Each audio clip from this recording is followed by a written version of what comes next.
Welcome back to our asynchronous conversation about homeschooling happening in 4 continents and 6 time zones on Naval Ravikant's new social media platform, AirChat. I'm Manisha, teacher turned tech entrepreneur, and host of the Teach Your Kids podcast and online homeschooling community. For those tuning in for the first time, in part 1, we covered more of the nuts and bolts of homeschooling. Why homeschooling, skills kids need for the future, technology, socialization, and the role of parents as teachers. Now I want to go deeper to the core of our nature as humans and parents, and then zoom far out to the role of education in a democratic society, and ask our guests to share their views on the future of education.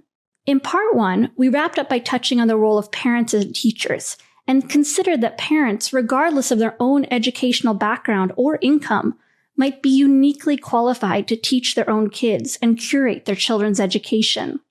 And it's all happening on Naval's new social media platform, AirChat. So what's AirChat, Naval?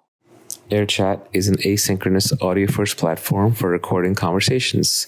It lets you record conversations regardless of what time zone people are in or what time it is or where they are, and to bring in multiple voices into the conversations, including talking directly to your audience, and then creating exports for your podcasts or for all the various social networks.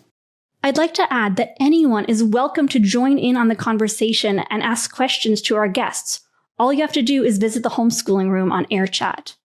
Many parents tell me that they would love to homeschool, but they don't think that they're qualified to teach their children, and then they need to be taught by a trained teacher. I myself have struggled a lot with confidence, and my mentors, especially Eric Reese, has helped me learn about the nature of confidence and become a more confident person. I feel like our confidence is, rooted in our childhood often.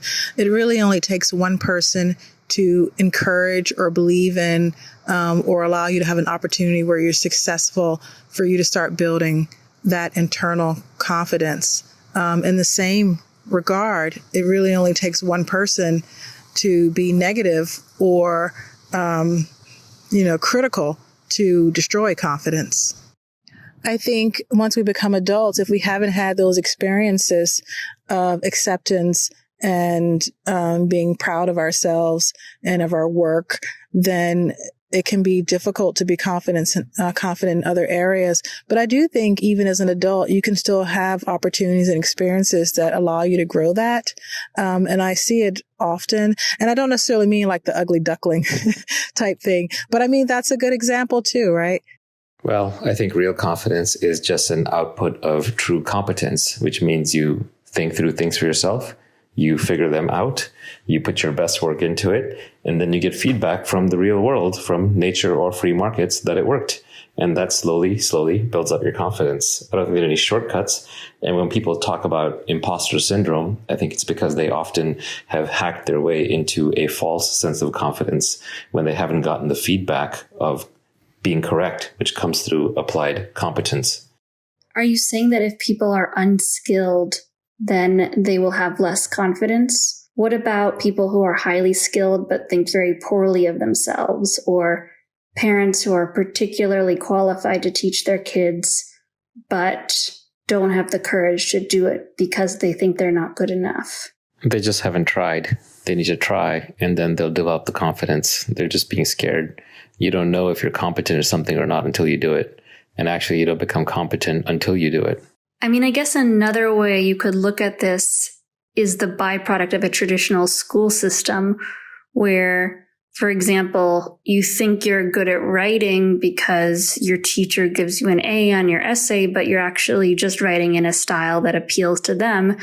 And when you want to write a blog and you want it to go viral and no one reads it, you start to wonder if you're actually good at writing. That's right. The only test is nature and free markets. In this case, it's the free market of people deciding whether or not to read and spread your essay or not. I guess I'm kind of thinking out loud here, Naval. So actually, if you could expand upon this thought, that would be really helpful for me. I am someone who has become more confident, but I definitely have struggled with this a lot in the past and sometimes still struggle with it. Sometimes low self-confidence can come from just comparing your inside to somebody else's outside. You can see your own flaws very clearly, but you're looking at somebody else's Instagram or TikTok life, which is a fake caricature or a projection that they're trying to put on to appear better than they actually are. There's no test other than to do it. There's no test other than nature. Just go out there and do it, and you'll know very quickly if you can or cannot. And the reality is, the more you try to do it, the better you'll become at it through iteration. And so just the act of trying will make you more successful, which will make you more confident in turn. I think just even speaking about education requires us to work on some inner child healing. And that healing is what is going to bring forth the new education system that is better all around and serves children better. And I hope that we're going to be able to learn from some of our traumas as we build a much better system. So I think the best thing that we can do as parents for young people, as mentioned earlier, are find meaningful opportunities for them to be successful and make it things that they actually had to work at, something that didn't come easy, so that they understand the connection between persistence, or given talent, and success. And, that sort of grows your confidence. I'm sure I'm missing other factors. I think a lot of it begins with parents just recognizing that they actually have choices in education. And, for so long, for so many families, their only educational option was their assigned district school that they were compelled by law to send their children to, unless they could somehow afford hefty private school tuition, or, make the time to homeschool. And for many families, that just wasn't feasible.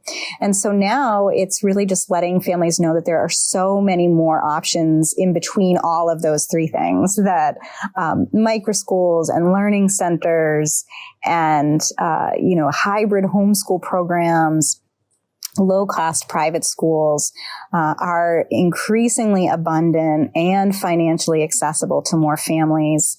And that's being driven by these permissionless innovators, these everyday entrepreneurs like you and Shireen and Alicia, who are building an education system that's suitable for the innovation era, and thankfully moving away from the one-size-fits-all factory model schooling that we've been stuck with for well over a century.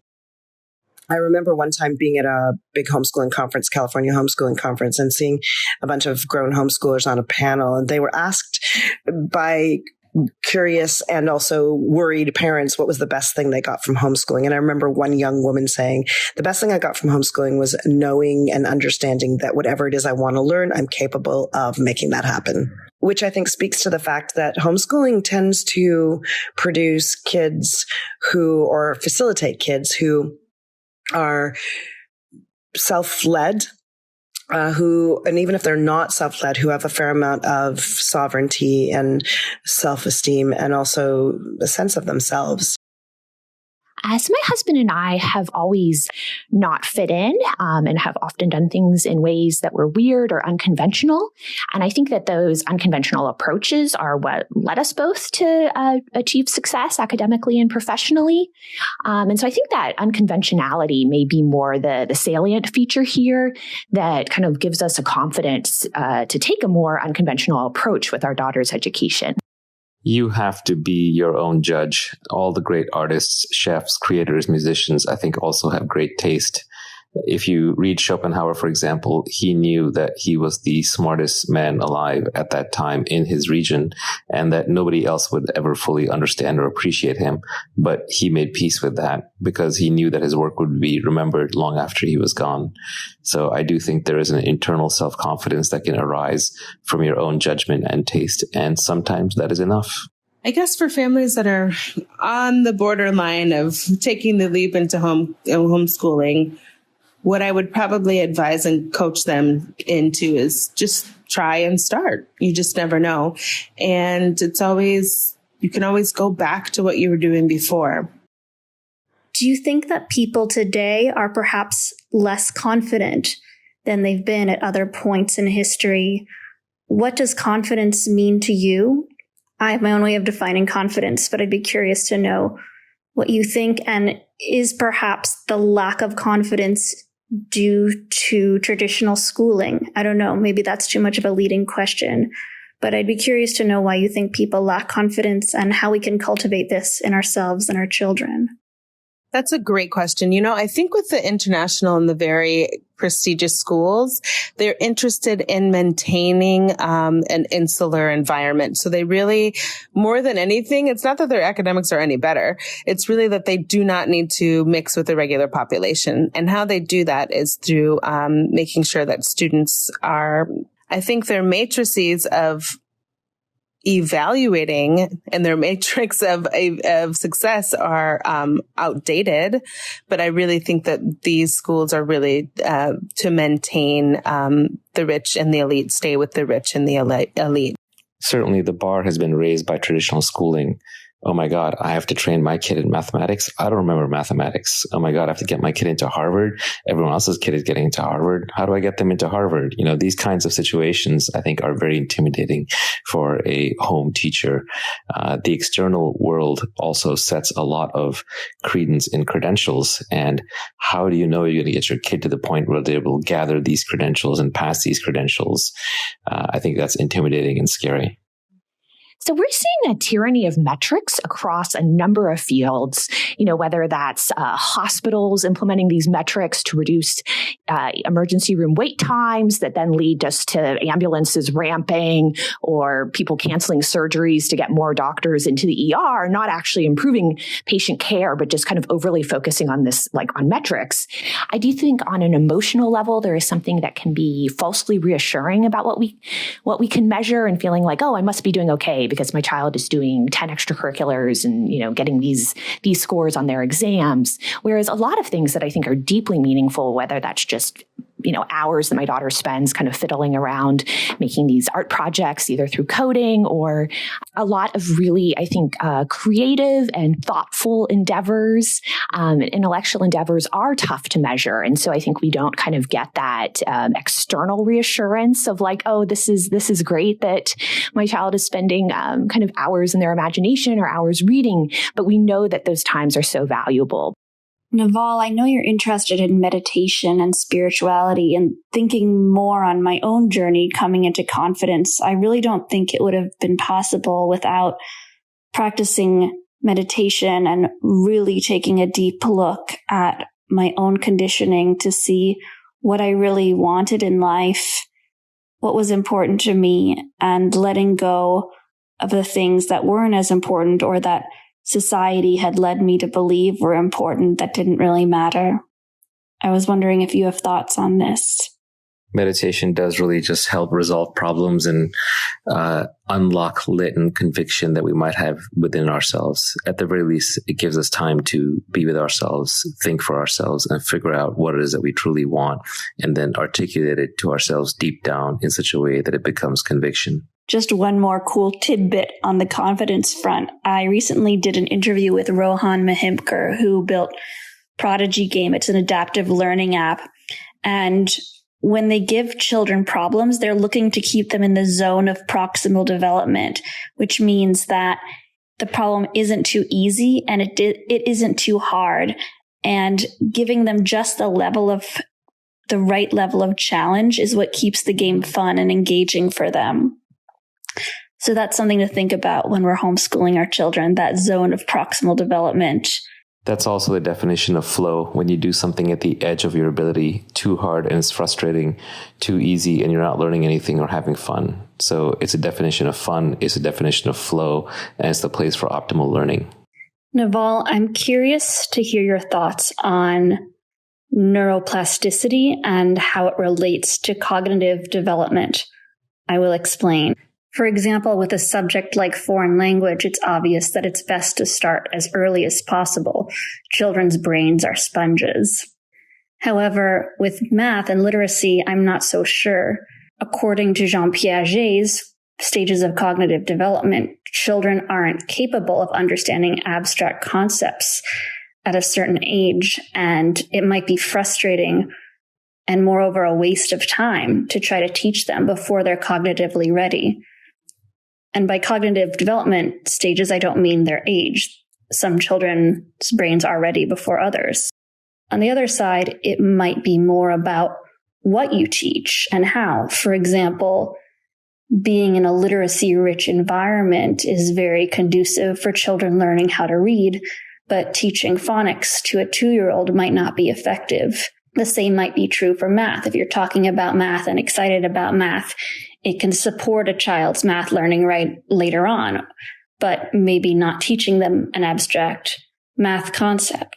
I don't want to argue with academics about child development. In fact, there's always these novel theories that flow through that seem to get accepted for a long time that are just junk, like things like, formula is better than, cow milk or breast milk. Oh, children should sleep alone so they don't get suffocated by parents. There's all this stuff that flies in the face of evolution and basic child rearing common sense that I just don't think academics have very good knowledge of how children developed.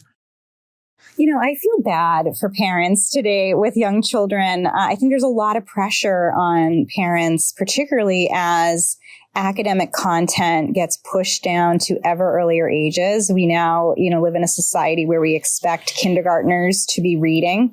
And this was something that was not an expectation earlier on. I think about, for example, research out of the University of Virginia, where kindergarten teachers were asked whether or not children should be reading by the end of kindergarten. And in 1998, only about 30% of teachers said that yes, children should be reading at the end of kindergarten. And fast forward 12 years to 2010, 80% of teachers said that children should be reading by the end of kindergarten. And all that really changed during that time was the shift towards Common Core and curriculum frameworks and standardization and testing that I think changed a lot of parents and teachers' views on what's appropriate and what's developmentally necessary. And so I think parents are really under a lot of pressure to make sure that their children are learning and ready for kindergarten. And so I feel for those parents of 2-year-olds who are looking for a tutor in math and reading.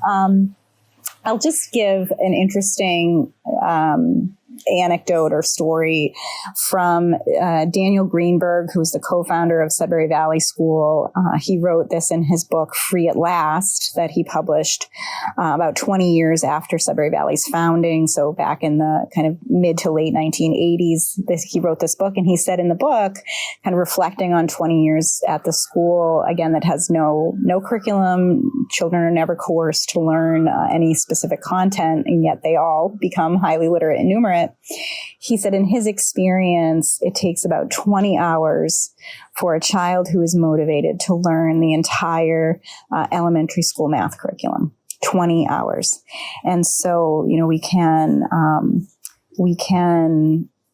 kind of prod and provoke and cajole for 6 or 7 years for them to do that and have it be very tedious and monotonous and forced. Or we can wait until they're ready and they can learn it in about 20 hours. I think parents should trust their evolved instincts. It brought us here through a billion years of evolution. And if you think the child is ready to learn something, teach it to them.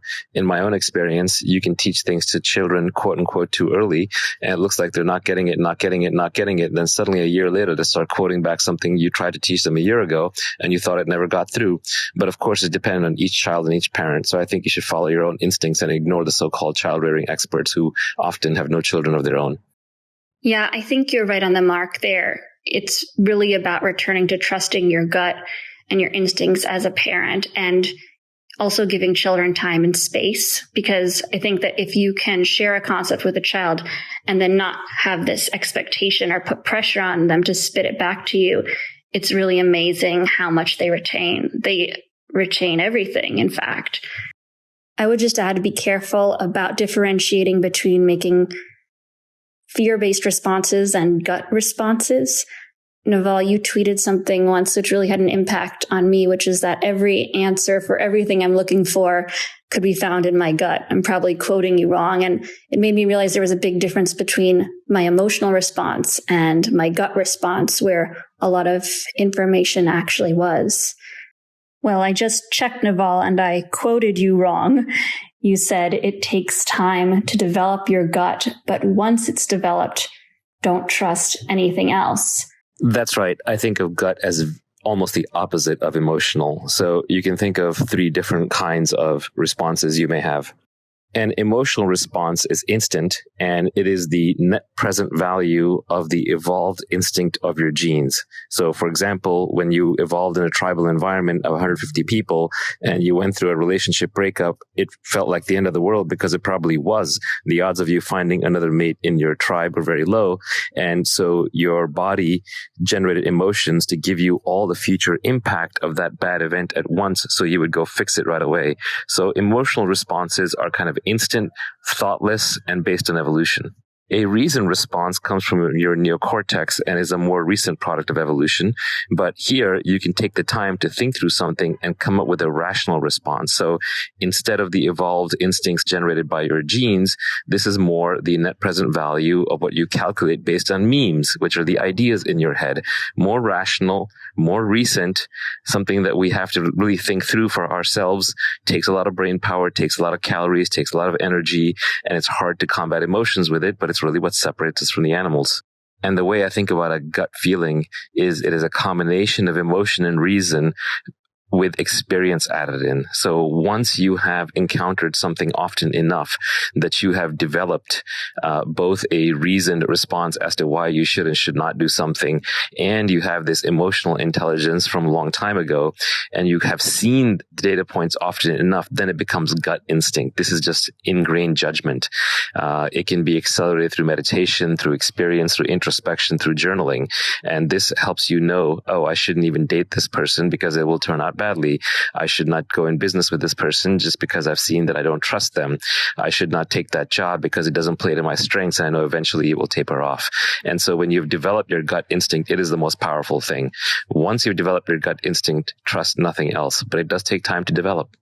It kind of struck me because when I first saw you talking about the gut, I thought that was ridiculous because I don't feel like my gut is always right. And then I noticed that there was actually a big difference between my emotional responses and my gut responses, and that the gut was quite unique and different than my emotional responses, which were often misguided.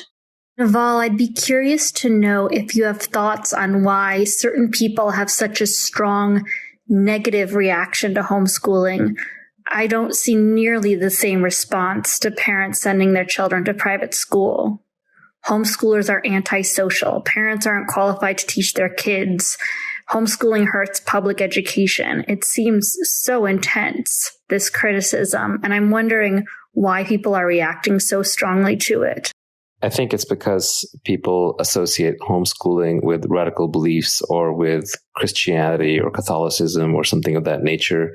So there's just a set of people who believe that kids should be raised a certain way for the good of the state, and that parents shouldn't be able to raise children with different beliefs or different ideas. It's sort of it's a messianic belief on its own that we're all going to converge into one way of thinking, but it's essentially a religious belief that is combating other religious beliefs. I think it's some combination of the Christian left, which is non-denominational and doesn't even realize how Christian it is. But, it doesn't have Jesus or God, but it definitely has man as devil, and it has the earth as holy and sacred. And then you have the Christian right, which is a classic Christianity and Catholicism and old world values. And I think it's the two of them fighting each other, even though one side doesn't think of itself as Christian at all. It has very much the same values. How do you define education? How do you define learning, if at all different from education? And is education important? If so, why or why not? How do you define education and learning? I think that's a really interesting question.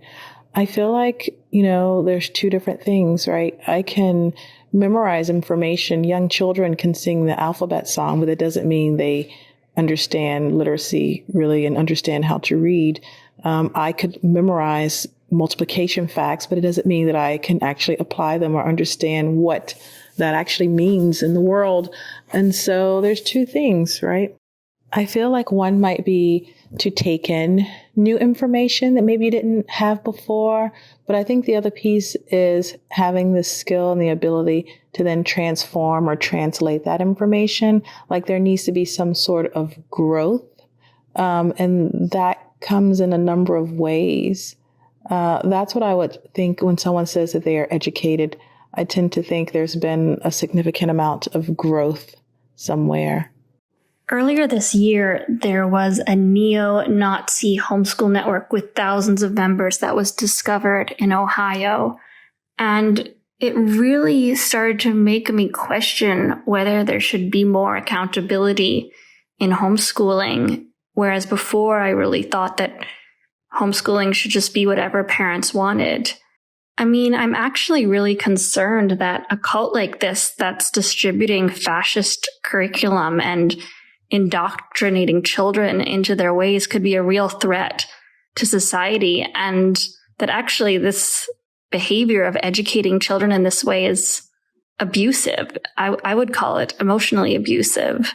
The only solution to fight bad ideas is with good ideas. You just can't control people. In fact, half the time you try and tell a kid what to do, they'll do the opposite. So I'm not sure shielding them in any way helps. In any case, parents should be free to raise their kids however they want, because the history of states and institutions having bad ideas is just as legion. What if the whole country was taken over by Nazis? Then you wouldn't want them to impose the curriculum. I'm definitely in the camp of people are essentially good, not people are essentially bad, and that it's usually only when people are hurt that they cause hurt. Usually people that are steeped in love and supported by and facilitated by and have a foundation of love want to share love too. I think that love and goodness is our essential human nature. And add to the top of that as human beings, as a culture together, we have collectively good and bad. I don't think that this neo-fascist racist thing is new at all or surprising. We know that a lot of institutions in American education came about, private institutions in particular came about because they did not want Black, Brown, and Asian students attending during integration. And so these private schools, largely under the Christian umbrella, were created. And so we also know that homeschooling has a long history also in this racism. Is the purpose of education to serve the child, or is part of the role of education to uphold democratic values? Is education there to serve the community and democracy too? Is it a fiber that holds us together? And also, do most parents care enough to put intention into educational choices? And how do we keep track of those children who might be neglected? Probably an unpopular belief, but I actually am in favor of accountability for homeschoolers. I've been around long enough to have seen several cases of what I would consider to be educational neglect, even had to report a case of what I thought was physical abuse and neglect. And so I do think that for children who are vulnerable, although these same things can happen with children that are in public school and are just as likely, I do think as many safeguards as we can have is helpful. Whoa, that is a really big bite. I'm going to take a tiny nibble off of that. You know, I really believe firmly that the classroom is an agent of change, and that what you see in society is reflected deeply into the classroom. And that if we remain micro, we can really start to dive into some of these harder, difficult topics. I do fear, however, that not everybody's primary value is in education, and that making sweeping legislation or sweeping decisions based on families' choices is actually going to create families who put education first. I don't know that that is the truth. I do, however, want to point to a little bit more division between what is at-home parenting and what is the role of education in the education system. In the U.S., we do take on more responsibilities than I believe we should be, and that includes making sure that no child is neglected, every child is fed. We just keep piling on top of teachers and educators more responsibilities. Naval, the homeschooling population has grown 3 times since pre-pandemic levels, and more people in tech and teachers are curating their children's education. Do you think that modular learning is the future of K through 12th grade education? I say modular to differentiate it from school at home, school online, or no school, or in worst cases, total neglect. If by modular you mean pick and choose and a la carte, yeah, that should be the future of everything. So, public schooling is one form of education. I don't believe public schooling is going anywhere. It is an option that some families like and want, but it's not the only game in town. And I think a dynamic, diverse education ecosystem with all kinds of different educational models, microschools, homeschooling, charter schools, hybrid schooling, virtual schooling, all of these different models, will really provide the greatest assortment of educational possibilities for families so that they're able to find just the right educational fit for each of their children. Manisha, you asked a great question about decentralization, if you think that's the future. I do believe the further we go along in the 21st century, in a few more generations, when we have generations of people that have grown up in Web 3.0 tools, that this idea of decentralization becomes more popular and more common. I think as of right now, there's still so many other pieces that play a part. But at the same time, I have to realize that I have a certain advantage. The fact that I can be on my smartphone right now, even participating in this AirChat, when there are families that I know that still don't even have Wi-Fi. And so, those things make it extremely difficult to even introduce ideas of decentralized education to families where this is not their priority, because there's so many other needs that still need to be met. But I do believe all families prioritize their children. What I'm hoping for in the future of education is that there will be a paradigm shift where parents realize they are perfectly capable of educating their own children and curating their children's education. And the idea that we would outsource this to a homogeneous school system seems almost absurd and incomprehensible. I talked to a friend yesterday who homeschooled a couple of boys up to 7th grade, and he's very smart and very observant and very competitive. And I asked him what his main observation was, and he said, I just wish I'd let them run around and play and scream more. He said, whatever involves them running around and playing and screaming is the right thing, and just let them do that all day long. Thank you so much, everyone, for tuning in. If you'd like to join the conversation on homeschooling, you can tune in to the AirChat Homeschooling Room. If you need advice, resources, and support for homeschooling, consider subscribing to our podcast or join the membership community at teachyourkidspod.com, where you get direct access to me and other learning specialists on everything from emotional support to finding friends, choosing curriculum, and measuring learning outcomes. And remember, wherever you are, whatever you're struggling with, your child's best teacher is you.